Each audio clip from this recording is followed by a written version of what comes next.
जालोर लोक अदालत में रिश्ते की जीत। 2 साल बाद जज के सामने पति पत्नी ने पहनाई वरमाला। 7 जी ने मरने की खाई कसम। जितेंद्र सिंह भाटी की कवरेज।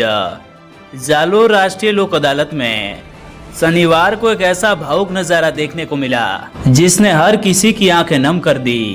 पिछले 2 वर्षों से आपसी अनबन के चलते अलग रह रहे पति पत्नी ने आखिरकार सभी गिले शिकवे भुलाकर फिर से एक होने का फैसला लिया। जिला जज के सामने दोनों ने एक दूसरे को वरमाला पहनाई और जीवन भर साथ निभाने की कसम खाई। जानकारी के अनुसार सांचौर निवासी भरत कुमार जिनगर और उम्मेदाबाद निवासी रिंकू कुमारी का विवाह वर्ष 2016 में हिंदू रीति रिवाज से हुआ था।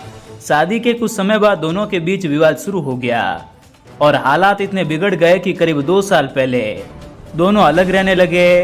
पत्नी अपनी 2 बच्चियों के साथ पीहर चली गई थी। परिवार और समाज के लोगों द्वारा कई बार समझाइश की गई लेकिन मामला नहीं सुलझा। इसके बाद पत्नी ने दाम्पत्य जीवन की पुनर्स्थापना को लेकर पारिवारिक न्यायालय में प्रकरण दर्ज करवाया जो लंबे समय से विचाराधीन था। शनिवार को राष्ट्रीय लोक अदालत के दौरान जिला जज बन्नालाल जाट, पैनल अधिवक्ता भंवरलाल सोलंकी, अधिवक्ता महिपाल सिंह भाटी और भूर सिंह देवकी ने दोनों पक्षों को रिश्ते की अहमियत समझाते हुए समझाइश की। काफी देर चली बातचीत के बाद दोनों ने एक बार फिर साथ रहने पर सहमति जताई। इसके बाद कोर्ट परिसर भावुक पलों का गवाह बना।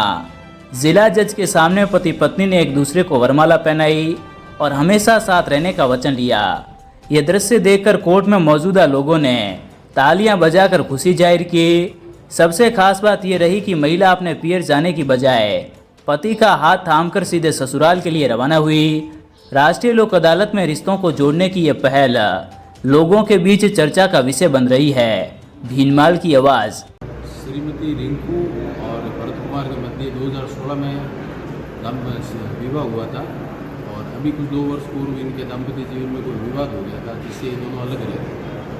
तो मेरे द्वारा रिंकू की ओर से पैरवी करते हुए धारा 9 हिंदू विवाह अधिनियम में एक प्रार्थना पत्र प्रस्तुत किया गया था फैमिली कोर्ट में दाम्पत्य जीवन की पुनर्स्थापना, जिसमें लोक अदालत की भावना से और इन आपस में दोनों की सहमति से आज पारिवारिक न्यायालय और जिला जज साहब के प्रयास से आज राजीनामा हो गया और आपस में एक रहना स्वीकार किया। बतौर पति पत्नी दाम्पत्य जीवन का निर्वहन शुरू किया। इनका विवाद क्या था आपसे? विवाद घरेलू छोटी मोटी बातों को लेकिन आपस में गलत फहमियाँ थी। अच्छा, उसके बाद रिंकू घर बैठ गई थी?